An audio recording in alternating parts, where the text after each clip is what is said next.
Welcome, welcome, welcome. Hey, my name is Jake Williams from Rendition InfoSec. I'm joined today by our CEO, Brandon McCrillis, also from Rendition InfoSec. And today we're talking about executive communication, communicating security to executives and stakeholders. This topic is something that we talk about a lot internally. It's something that we talk about a lot in our training. As most know, I used to be a SANS instructor. Brandon is also actually a SANS instructor, certified SANS instructor. And obviously it's something that we talk about. I believe, what's the word that or the phrase you use? Something about like the report pays the, what is that there? Skills get you hired, reports pay the bills, or? Oh yeah, it's exploits get you praise, reports get you paid. That's not mine. I didn't come up with that. It's awesome. I can't remember where I heard that. Yeah. Yeah, and sadly I couldn't recount it there, but there we go, failing at the gem, but certainly hopefully succeeding at the communicating to executive folk here. One of the reasons that we're thinking about this again, it's something that's always on our minds, but one of the reasons that we're thinking about it specifically today is the New York Times piece that came out talking to Bernie Sanders. And one of the things that they asked was, hey, do you have two-factor authentication set up on your phone? And Bernie replies back with, there's a woman in my office whose name is Melissa who drives me crazy and gets angry with me all the time. We take this issue very seriously. She works on my phone and my iPad, my computer, as she does for the whole office. When I read that, I got to tell you, my first thought was, man, if here we've got this person who is very clearly the executive in his campaign, the stakeholder, the single stakeholder, right? I mean, campaigns are really, really interesting that way, but he's saying Melissa drives him crazy. And what do you think about that? I'm glad Melissa's there. As a Definitely. Democratic candidate running for president, there is a political situation based upon the last election where device security for presidential candidates it's a hot topic. Yeah. We want to know people are like Melissa are out there, and I'm glad Melissa's there. Yeah, I'm actually glad she's there too. And by the way, we're not taking a stance here, Democrat versus Republican. But the fact of the matter is that the Russian hacking effort definitely seems to have targeted the Democratic campaigns more than the Republican campaigns the last time around, and I would expect that to continue here. And certainly happy that she's there. Definitely agree with that. What do you make of the fact that Bernie says drives me crazy and gets angry with me all the time? I think that's not properly articulating what kind of controls are in place, why you have those kind of controls, and what it means to the protection of the information that Senator Sanders is transmitting. Making him angry. It should be. I would say I've seen that before. I've seen executives angry, and usually it comes when you're trying to feed them information in a way that isn't palatable for them, that they can't digest properly, and it takes us to really, as smart folks in information security, to kind of boil that down into simple things that are going to make sense to somebody, so that you can get buy-off for your initiatives, get your funding, and then have, instead of, hey, I know Melissa gets mad at me every time I download my 19th toolbar for Microsoft Internet Explorer. You're like, wait a minute, Bernie, stop this. Internet Explorer 6, right? Yeah. IE 6, yeah. We don't want Melissa to get angry. We want Melissa to be able to translate that.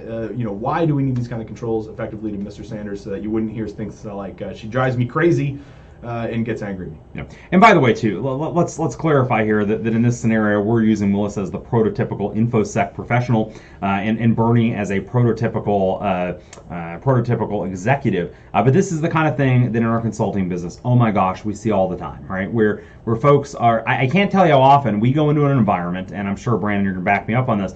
But we go into an environment, and one of our many consultants, or one of us for that matter, is communicating something to a board, to an executive, you name it, and they're like, yes, let's do that thing. And we consistently get the InfoSec people in the background who are like, I'm going to murder you because I've been saying the same thing for like 3 years, and you come in, and an hour in, they're like totally drinking the Kool-Aid, and they're going to do this thing, and I've been saying it. And I got to tell you that, look, while there's a little bit of that consultant power, like they brought you in, there's a sunk cost bias, the trust of the outsider, a lot of it is how it's phrased. It's how it's communicated, right? And again, here, I wonder, hearing Bernie or seeing Bernie describe it this way, I kind of wonder what the approach is there, right? And I think this is a really valuable point, because I don't think that coming back to using these folks as the prototypical folk here, I don't think that Melissa necessarily understands that, quote, she's driving Bernie crazy, or that she's perceived as being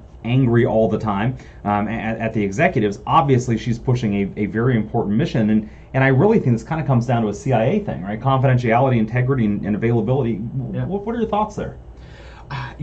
My first knee-jerk thought there is when Bernie clicks on something suspicious and his computer starts acting funny, because Melissa is already in a heightened state of alert and aggravation, and has already driven him crazy. What's the likelihood that Bernie's going to want to go approach Melissa and say, "Hey, I just did that thing again. Let's don't get mad." Right. again, right? It's a pattern, right? As opposed to I'm down with you 100% there, right? Because I think it is super easy to get frustrated with users. In fact, LobbyCon, man, I can't think of the last LobbyCon that I've been to. For those who aren't familiar, LobbyCon is the going to a conference, and instead of going to the talks, hanging out in the lobby with other InfoSec professionals, usually a bar. Well, let's just go ahead and call it call spade a spade there. But I can't remember the last LobbyCon we did where there weren't just people talking about, like, God, you're not going to believe what this dumb user did for the 85th time, and the whole.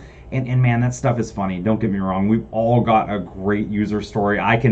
Hit me up at the next LobbyCon. I can regale you with some winners there. Obviously, client redacted, all that stuff. But yeah, I mean, when you hear about this stuff, I think exactly that, right? Like, it's one thing to kind of think about in the background, like, hey, wow, I can't believe that happened, whatever that is. But this is a spot where, indeed, there's a strong possibility that Bernie doesn't bring a concern back to InfoSec for fear of a. And I'd like to say Bernie's super smart about this. He's going to do it anyway, right? But there are a lot of folks that will not. And we've worked those cases where somebody knew something was wrong, or had an inkling that something was wrong, was afraid to talk to information security or IT. Sometimes it's a frequent flyer who's been warned, like, one more time, and you're going to, and we're going to take some serious actions. And they're like, well, I know how to avoid this being the one more time. It's just don't tell anybody. Well, that's, it's a great, in behavioral economics, we talk about incentive reversal, right? Where you set out trying to incentivize one thing, and in doing so, you incentivize, like, the opposite thing, right? So the one more time was supposed to, one more time, we're going to be on to you, was supposed to incentivize security, incentivize the opposite. And what do you think about the second part of that quote where it says, "In fact, I was briefed maybe a month ago by the FBI's on the danger there"? Why wasn't Melissa briefed? If Melissa's handling this stuff right now, so Bernie is scared to tell Melissa things. Melissa has all these controls in place trying to protect this darn information, driving Bernie crazy, running around hair on fire all the time because Bernie's, clicking on random links in cat videos. And then Bernie's getting a brief about cybersecurity dangers by the FBI. Where's Melissa in this, you think? Well, we hope that Melissa was there at the brief, right? But to that point, let's take this out of the election sphere, right? Because she may well not be. In a basically in a pre-election scenario, right, in a campaign scenario like this, before he's elected, and so he may well have received, and as a sitting senator is likely receiving classified briefings on cybersecurity threats, but she may not be, and I want to take this out of the campaign sphere and talk quickly about InfraGard, because this is something that happens very often where we have one or two folks in any of our critical infrastructure. My goodness, man, InfraGard now, the definition of critical infrastructure has, well, whatever, that's a rant for another time. But on that end, you may have one or two people that have that classified briefing, and then how are they communicating that back to stakeholders? Obviously not recounting the classified briefing, but taking the nuggets, the understanding the importance. That's the whole point of that InfraGard program there, right?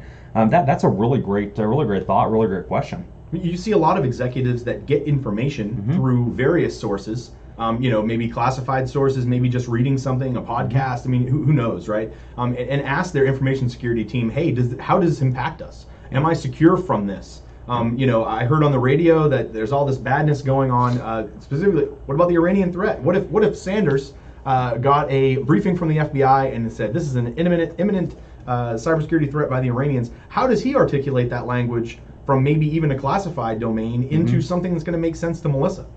Yeah, no, that's another piece there, right? Because we were talking earlier. I think we started this, and this is such a great pivot. We started this by talking about how do we communicate with executives as information security professionals.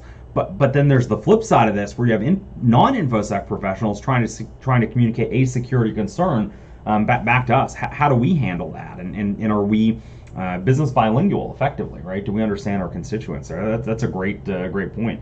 I don't have a good answer for that one. I think going up is easier than in some cases than understanding what somebody's talking about, kind of the issues they're bringing to light. Yeah. What's your thought?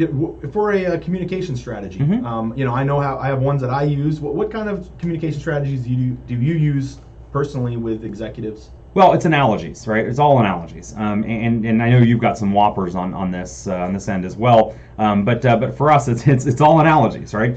Seriously, it's the people like themselves, right? And one of the reasons we do a lot of work in healthcare. One of the reasons that I think we've been so successful in healthcare, in addition to just being good at information security, is I used to be a paramedic. Right, and I speak the language of medicine. Right, grew up. Mom's a nurse. Right, that's what I grew up around.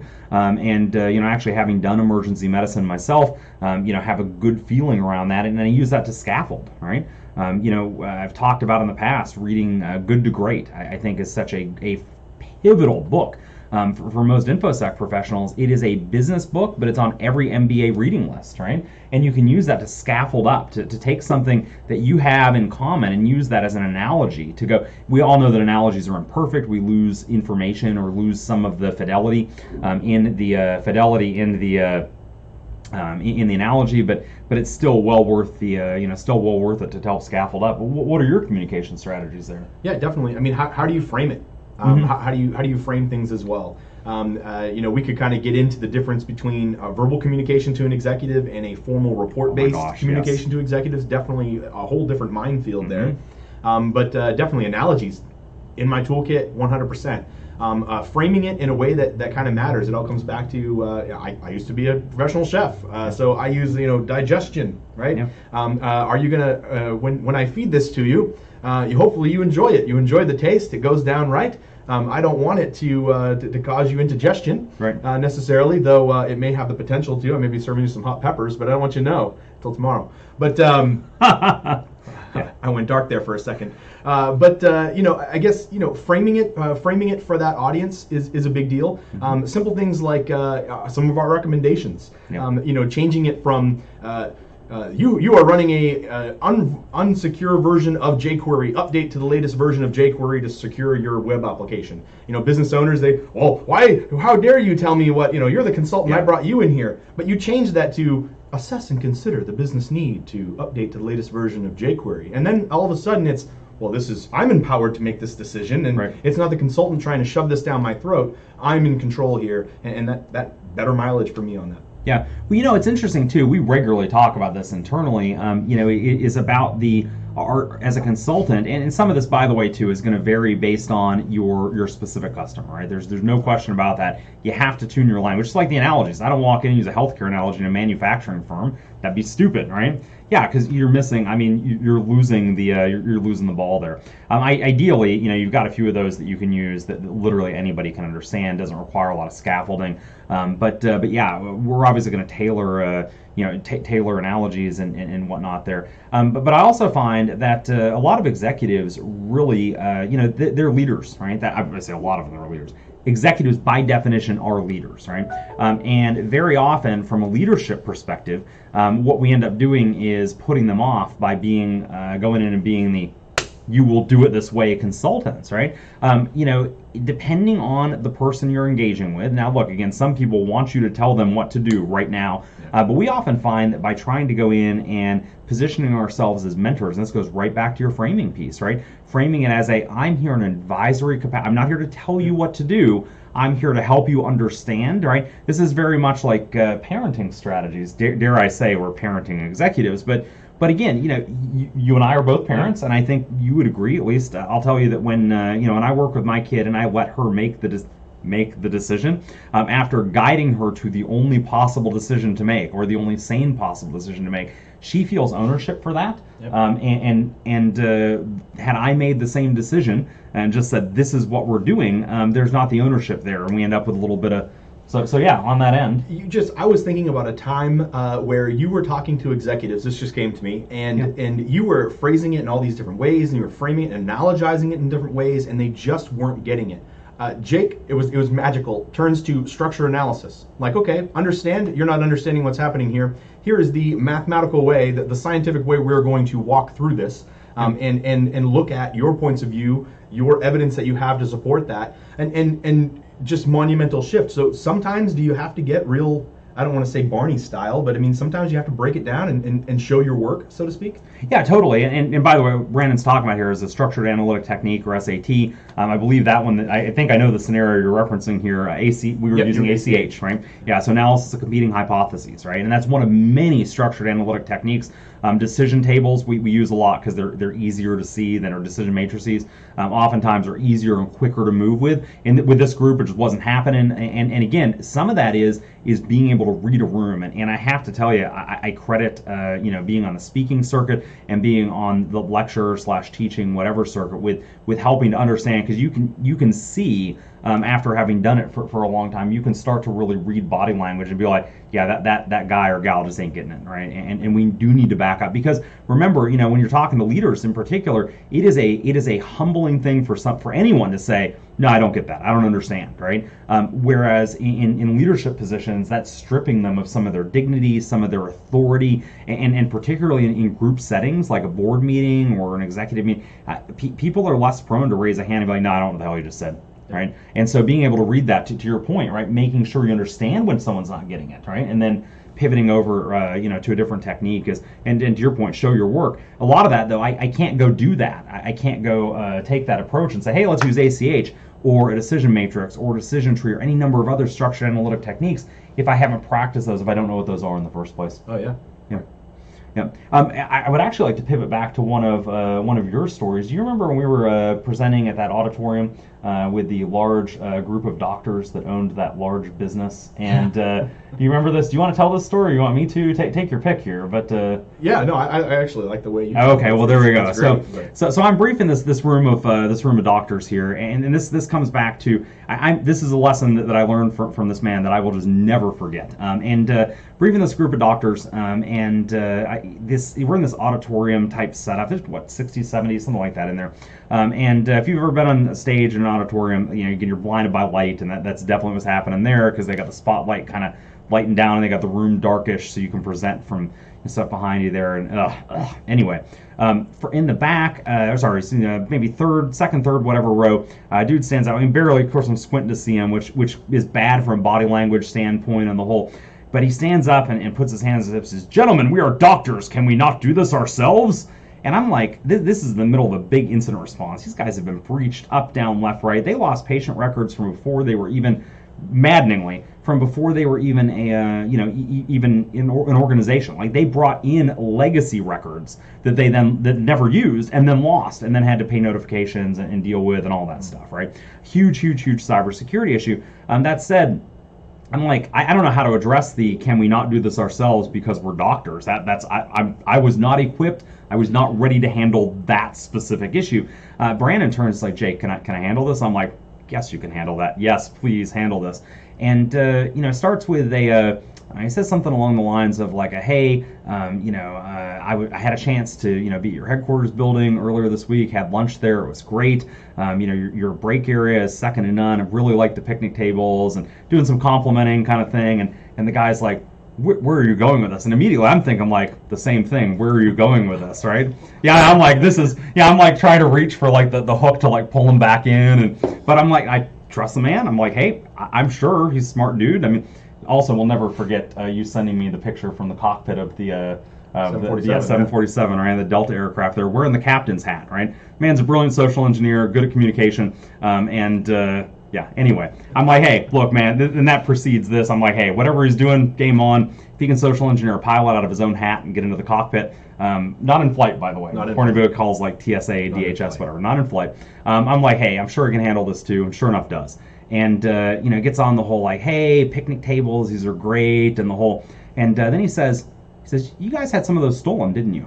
And the doctor's like, yes, we did, right? And he's like, how'd you know? And I'm thinking the same thing, how'd you know, right? And this really comes down to observation around everything in your environment, because there was some big, like abnormally sized concrete footing, as well as that galvanized chain was way heavier. The lock was, high security padlocks and the whole. I mean, somebody had put considerable effort into ensuring that those picnic tables were not stolen again. Brandon says exactly that. He's like, hey, I noticed this, right? Here's kind of the layout, and he's like, I noticed the galvanized chain and the footing, and that must have, cost some money. It's more security than most people put on picnic tables. It's reasonable to infer that you had a problem previously. And sure enough, they confirmed it. And he says, look, you are a medical practice, and to that end, maybe we should invest in protecting your PHI with the same category or the same amount of vigor that we've gone into protecting the picnic tables. And this is one of these mic drop moments now, because I'm waiting for the I have chills at this point. I'm waiting for the when is the other shoe going to drop, and how is this guy going to respond? And he didn't have to, because in the back, out of where we can see because the lights, somebody says, sit down and shut up, Bob, and the whole room bursts into laughter, which takes all the pressure off of us, right, collectively, and then we finished our briefing. But I'm never going to forget this, because now I'm always looking for things in the environment, right, in their environment, that I can bring back and use as security teaching tools. Right? Sometimes it gets too real, though. Yeah. We had one client. This was in the earlier days, years ago.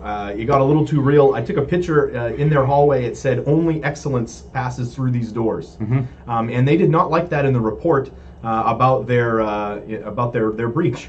And it was a little too real. And I wanted to prove the point of, hey, listen, you're promoting this culture of being excellent. Right, let's kind of take this one on the chin and put some more controls in place. Make sure you're more resilient for your business. But it was a little too early, maybe too soon, too close to home. So do you ever think there's it's too real? I would say a lot of it. I mean, yes, right. And by the way, too, from a context standpoint, this is this company prided themselves on excellence. Everything we do, right? They've got it tattooed all over the place. And very clearly had never considered InfoSec part of that excellence at all, right? IT, for that matter, was barely there. Security, definitely not. And I mean, laughable stuff we just can't get into in the video here. I thought it was appropriate. We talked about it before being appropriate, and going into it, it was. But I think a lot of that too, you recovered very, very well, because it was a reading the room thing, right? And again, coming back to the whole, and they're like, oh, kind of thing.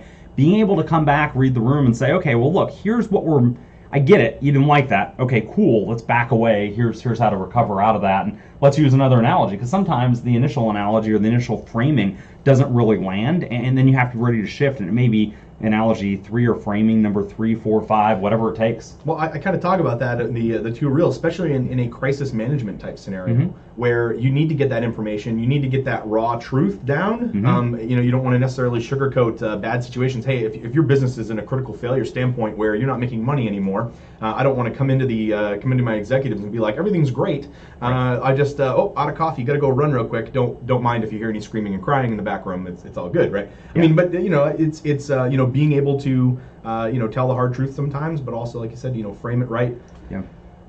And the initial one may not land. That's probably the biggest one. I mean, again, I come back to the Matrix, right? Neo goes back into the Matrix, and it's guns, lots of guns. And you've got to have guns ready, and if number 1 doesn't work, you better go to number 2, and arrow full of quivers. I don't care what analogy you like, but you got to be ready to lift and shift quick. Yeah. I think it's a great spot to kind of cut it. We could talk about executive communications all day. This is a great spot to cut it. Any closing thoughts, sir? No, I think just be understanding of how you're framing things, how you're framing information. Back what you're saying up with data. If you're in those situations where you're called upon to show your work, you should have that work. Yes. Especially if you're a consultant. But just as you navigate the minefield, which is day-to-day information security, if you need any helpful tips or tricks or anything like that, reach out to us, of course. and wish you luck with how to articulate some of those things. Any final things from you, Jake? No, I just, again, it's the be ready to fail, right? Because again, every success that I've had, certainly in the communication side, comes out of learning from a previous communication and continuing to A/B test a little bit and getting better at it throughout. Yeah, that's pretty much it. Well, hey, appreciate the time that you took today, hanging out with us. Jake Williams and Brandon McCrillis. Yeah, signing off.